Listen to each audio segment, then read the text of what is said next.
Have you ever been told to just follow your heart? It sounds so good, doesn't it? It's the go-to advice in movies, songs, and even from well-meaning friends. It promises a life of passion, authenticity, and happiness. If we just listen to that inner voice, that gut feeling, everything will fall into place. But what if I told you that this popular piece of wisdom might actually be one of the most misleading and potentially destructive pieces of advice you could ever follow? Stick with me, because today we go into unpack why following your heart can lead you down a path you never intended to travel. Let us start with a simple question. What exactly is the heart we supposed to be following? When people say this, they're usually talking about our emotions, our desires, our intuition. And look, emotions are a vital part of the human experience. They can be wonderful indicators. Joy tells us something is good. Fear can signal danger, but they are not an infallible compass for life's biggest decisions. Why?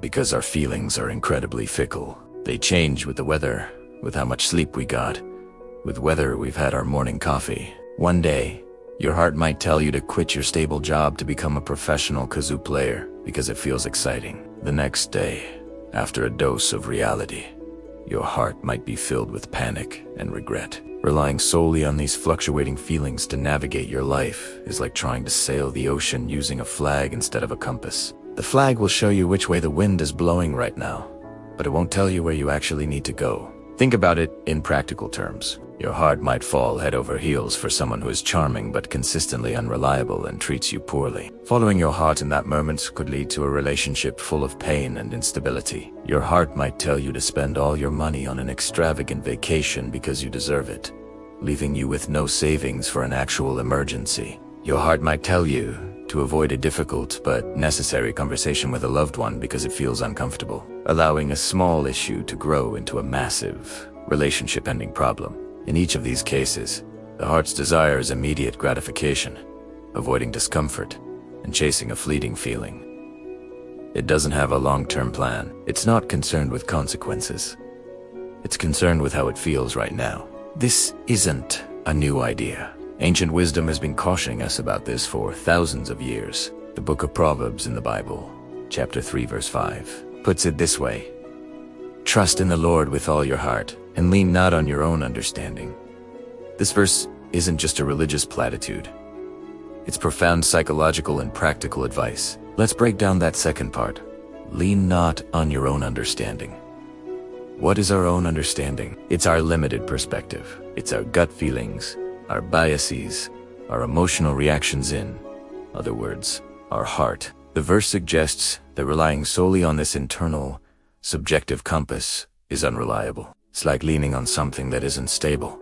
Sooner or later, it's going to give way, and you're going to fall. The alternative it presents is to trust in the Lord. Now, regardless of your personal faith, the principle here is universal.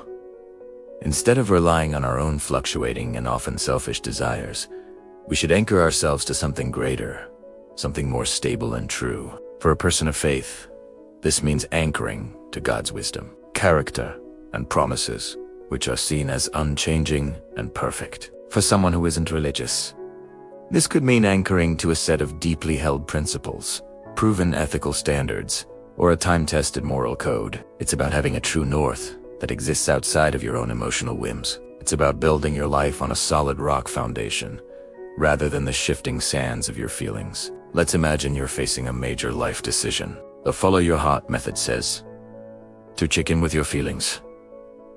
Do you feel excited? Scared? Go with the path that feels best. The alternative approach, the one suggested by lean not on your own understanding, is different. It says, first, acknowledge your feelings. Yes, you feel excited about option A and anxious about option B. That's valuable data, but don't stop there. Now, bring in other tools. What does wisdom say? What do trusted mentors or wise counselors advise? What are the logical pros and cons? How does this decision align with your long-term goals and your core values, that external anchor we talked about? You gather information, you seek counsel, you apply logic, and you measure your options against your unchanging principles. Your feelings are a passenger in the car, but they are not the one driving. Your core principles are the GPS, and your reason is the one with its hands on the wheel. This is incredibly freeing. It means you don't have to be a slave to every emotional whim. You don't have to feel guilty for not feeling passionate about something every single second. Commitment, discipline, and integrity often require us to do things we don't feel like doing. A successful marathon runner doesn't just follow their heart. When their alarm goes off at 5 a.m. for a training run in the cold, their heart probably wants to stay in a warm bed, but they get up anyway because they are committed to a goal that is bigger than their momentary feeling of comfort. They are leaning on their discipline and their long-term vision, not their immediate desires. The same is true for a student studying for exams, a parent caring for a newborn in the middle of the night, or an entrepreneur working late to build their business. True success and fulfillment often lie on the other side of doing what is right and necessary, not just what feels good. The danger of the follow your heart mantra is that it elevates personal feeling to the status of ultimate truth. It subtly tells us, if it feels good, it must be right. Your happiness is the most important goal. This is a deeply self-centered worldview. It can make us less resilient, because when things get hard and don't feel good, our first instinct is to quit. It can make us more selfish in our relationships because we start evaluating people based on how they make us feel, rather than on our commitment to them. A healthy, lasting relationship isn't built on two people just following their hearts. It's built on two people who have made a commitment to love, serve, and honor each other even on the days when they don't feel like it. Love is a choice and a verb, not just a feeling. So, what's the takeaway? Should we completely ignore our hearts and become unfeeling robots? Absolutely not. Our emotions and our intuition are valuable gifts. They add color and depth to our lives. The key is to put them in their proper place. They should be the indicators on your dashboard, not the steering wheel. They provide important information, but they shouldn't be making the final decision. Acknowledge your feelings. I'm feeling anxious about this. I'm feeling excited about that. Then, engage your mind.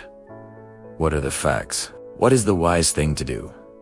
And finally, consult your compass. How does this align with my ultimate principles, my faith, my core values? Instead of following your heart, a better piece of advice might be to lead your heart.